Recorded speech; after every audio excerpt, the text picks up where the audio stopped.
What is clustering?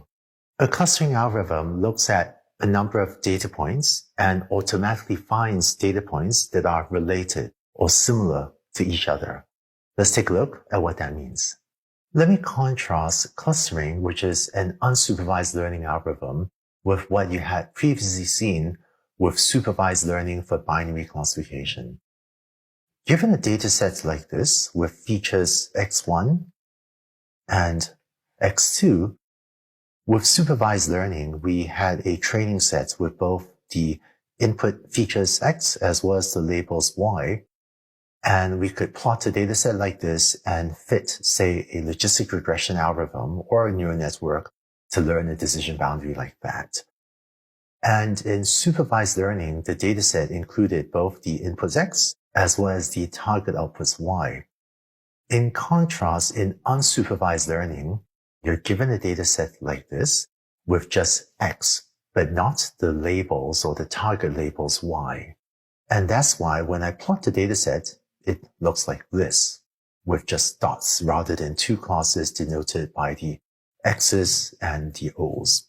Because we don't have target labels y, we're not able to tell the algorithm what is the, quote, right answer y that we wanted to predict. Instead, we're going to ask the algorithm to find something interesting about the data, that is, to find some interesting structure about this data.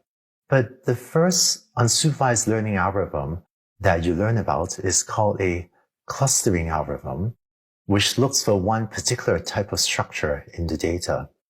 Namely, it'll look at the dataset like this and try to see if it can be grouped into clusters, meaning groups of points that are similar to each other.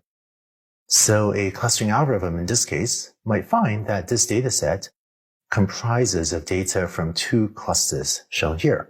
Here are some applications of clustering. In the first week of the first course, you heard me talk about grouping similar news articles together, like the story about pandas, or market segmentation, where at deeplearning.ai, we discovered that there are many learners that come here because you may want to grow your skills or develop your careers or stay updated with AI and understand how it affects your field of work.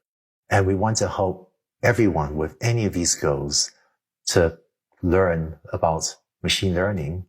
Or if you don't fall into one of these clusters, that's totally fine too. And I hope deeplearning.ai and Stanford Online's materials will be useful to you as well. Clustering has also been used to analyze DNA data, where you would look at the genetic expression data from different individuals and try to group them into people that exhibit similar traits. I find astronomy and space exploration fascinating. And so one application that I thought was very exciting was astronomers using clustering for astronomical data analysis to group bodies in space together for their own analysis of what's going on in space.